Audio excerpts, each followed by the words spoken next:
We welcome all of you to the latest edition of The Beat. Today we come to you from control room number 2 inside the new facility at 12th Man Productions, located in the south end zone of Kyle Field. But we're going to begin this show over at Reed Arena. Men's basketball. A lot of excitement building around this squad because a lot of bracketologists have them in the NCAA tournament as March approaches. A recent huge 3-game homestand is behind them. That's where our feature matchup resides. Saturday, it was Texas A&M and Florida.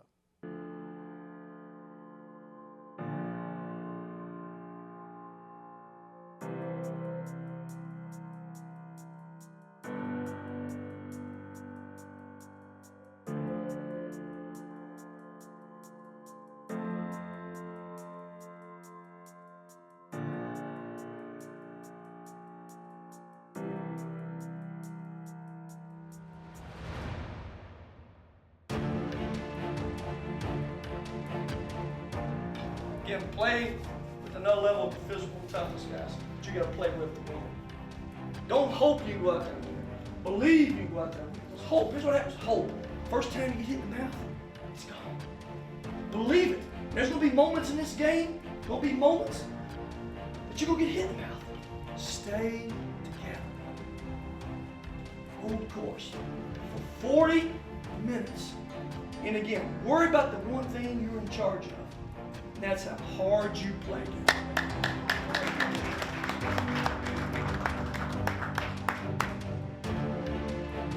Well, it's a late Saturday afternoon, everybody. We welcome you to Reed Arena, Texas A&M and Florida. Some SEC basketball is headed your way.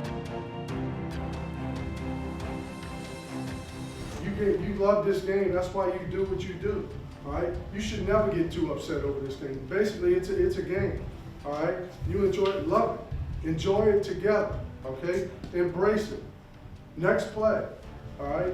We got to just go out there and have some fun. All right. Go do like we do in South Louisiana in the bayou, eat some gator. Let's go get some. Defense on 3. 1, 2, 3. Defense.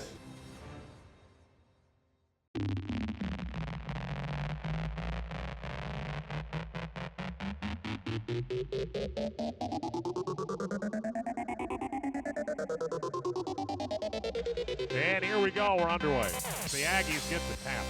Caruso's going in the paint, layup. He is going to go for it. Split the difference between two defenders for Florida and got a layup. The Aggies take the first lead of the game, driving inside. A fingertip roll didn't go. Tapped up and back by Courtney.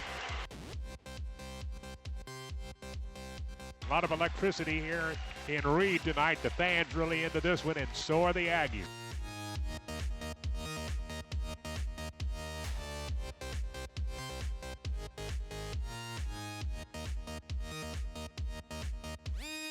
Caruso goes in. Reverse layup's going to go for Caruso. Playing extremely well. You just got to keep your foot on the gas.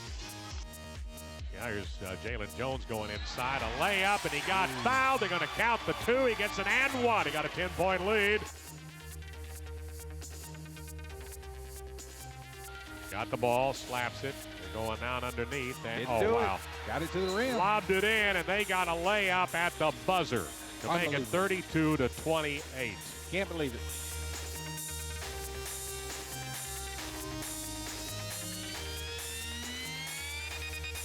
And the possession arrow will belong to Florida to start the second half. Layup good on a feed from Alex Robinson. It's 49-44. It's a 5-point A&M lead. And you got the energy back in this place. The crowd getting back into the game. A&M playing with a lot more energy right now. And this is what you needed coming out of halftime.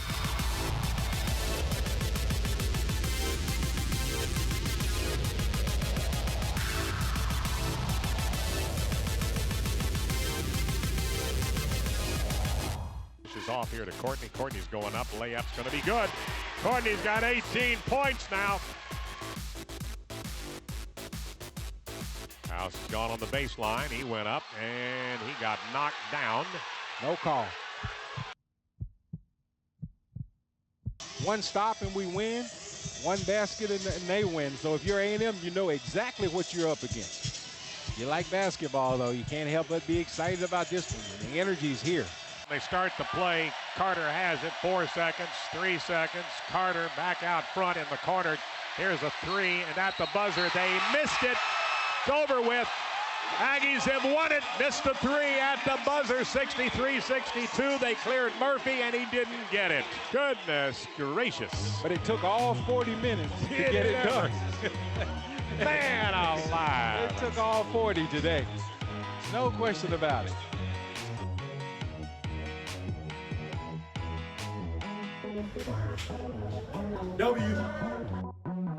Yeah, We get it by a point. And a game A&M really needed to win badly. Almost had to have this one. Able to go out and really what seemed like slipping away, able to fight and keep it done and get a big win here at home.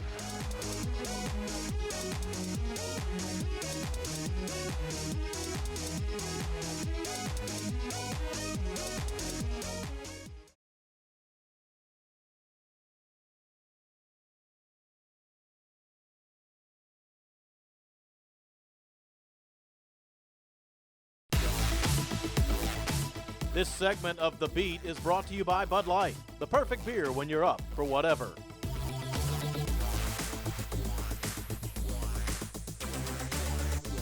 Welcome back to The Beat.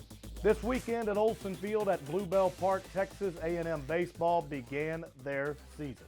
All 3 games were brought to the fans on the SEC Network's digital platform by 12th Man Productions from this very room. All told, 32 games from Bluebell Park can be seen on SEC Network Plus, and it will be, again, courtesy of 12th Man Productions. A little history was made this weekend in this facility. The Aggies hosted Holy Cross to get it started. Let's look back on their opening weekend. The return to the Diamond was much anticipated, and 10th-year head coach Rob Childress was ready to unleash a lineup he knew was packed with offensive potential. The Aggies showed aggression in the opener. 3 runs in the first. 7 in the second.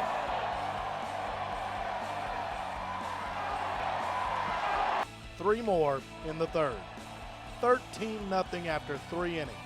At this point, sophomore Ronnie Gideon has 6 runs driven in. A.J. Minter made his first career start and had little trouble throughout the night. He went 5 and then turned it over to newcomer Kyle Simons for the remainder of the evening. And late, Gideon drove in 2 more. 8 RBIs in the opener. A&M wins easily, 19-2. It's fantastic, I mean, like I said earlier, it's not because of me, We had great at-bats all the way up and down the lineup, and, hitting's contagious. And, one hit led to another, and that's how I got mine. I'm just so proud of the guys, going out being relentless the whole game. I mean, that just shows what kind of hitters we got, and it's coming out all 9 innings, great attendance, great 12th man just coming out and supporting us. So it's couldn't have been a better opening night. Saturday, the Crusaders made the Aggies work for it. Holy Cross had a 6th-inning lead. The Aggies then ran away in the 7th. A second 7-run inning of the weekend. Center fielder J.B. Moss drives in 5 in the middle game of the weekend, and A&M takes the series with a 16-11 victory. Pretty happy with the win today. We showed a lot of toughness, a lot of resiliency coming back. Every inning we needed to, and there's a lot of fight in this team today, and real proud of us. You got to find ways to win. Winning's tough. Losing's easy. All you got to do is show up and find a way to lose. And talk about today not your day, and you've given up 11 runs, but we found a way to outscore them today. Sunday, the finale. Looking for the sweep, the Aggies unveiled black jerseys. It's believed to be the first time in school history they've been worn. Matt Kent on the mound, 7 strong innings in a starter's role. He kept the Crusader bats down. Offensively, Ronnie Gideon is at it again in the first.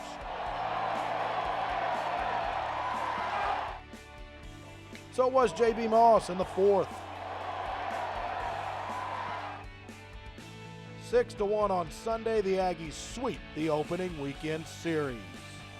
Felt good to, kind of redeem ourselves after what had happened yesterday, but, that's how baseball goes sometimes. It could be 16-11 or it could be 6-1. I thought our pitching, all in all, as a whole, was the best it was all weekend long. That started with Matt Kent, and, he's a guy you just put the radar gun down and appreciate what he's capable of doing out there, and thought he had a great start for us and, made a couple of mistakes in the first inning, and he didn't let that get to him. He kept his composure and got through it with only giving up 1 run and then cruised after that.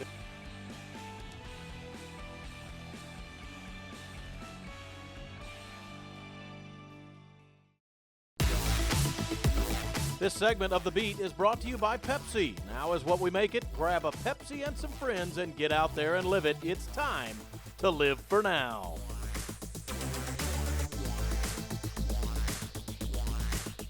This weekend also marked the home opener for Joe Evans' softball team. And again, 12th Man Productions brought them to you on the SEC Network Plus platform from this very venue.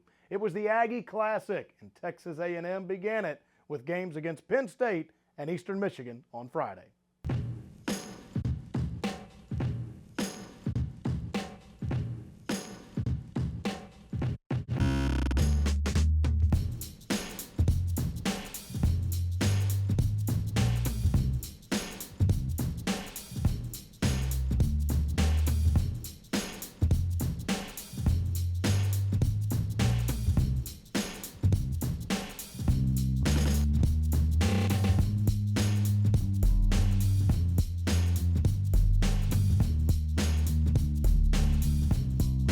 Walters hits that one right field. Gonna drop for a base hit. Ryan will come around to score. Walters will stay at second, and the Aggies lead at 2-1. Hits that one right field. Over Lanfear's head. May drive in a run. Around third. They're gonna send the runner. Play at the plate with Massey. Now they've got her in a rundown. They tag one. Can they get the other one at third? They do! A double play, and what was almost one for Eastern Michigan becomes a double play. Especially Ryan after this hit. drives it over the fence for a solo shot. And that will put the Aggies up 3-1 as April Ryan gets the solo home run. That's her second home run of the day. I was looking for an inside pitch, and if it wasn't there, I wasn't going to swing, and it just happened to be there, and I drove it. Hits that one to right field. It's over the head of the right fielder.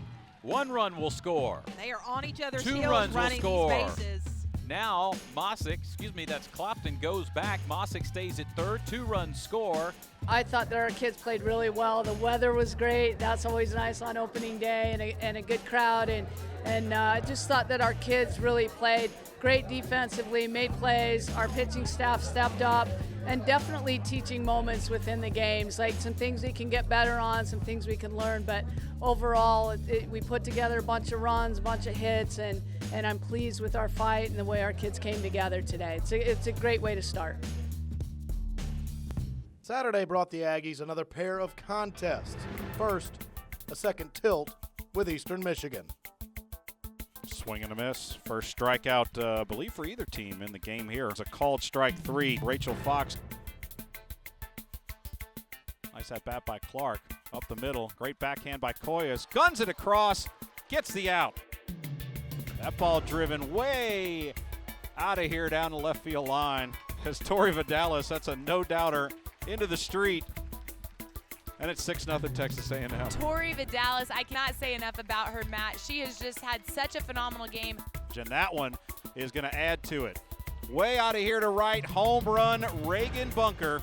And that is going to end the ball game, folks. 8-0 as just like that, the run rule is kicked into effect. Later Saturday, A&M dropped a tight extra inning decision to Penn State. They had one more chance to get back in the win column on Sunday. The finale versus Missouri State. Good pitch there. Nice changeup. Ooh. Swing and a miss. The pitch from Fox got her swinging. Another strikeout. Got her swinging. I'd say she still got it. Yeah, she's good. Strikeout number 5 on the day for Rachel Fox. 2-1 pitch to Dozier. Sends that one into right center field. And it'll be a 1-run single for Brianna Dozier, and the Aggies lead it by 2. Rachel Fox pitches 7 innings, 6 strikeouts, gives up 5 hits, 1 run, no earned runs, and gets the win. I mean, it's always nice to be back home, playing in front of the 12th man, representing our university, and we got the win.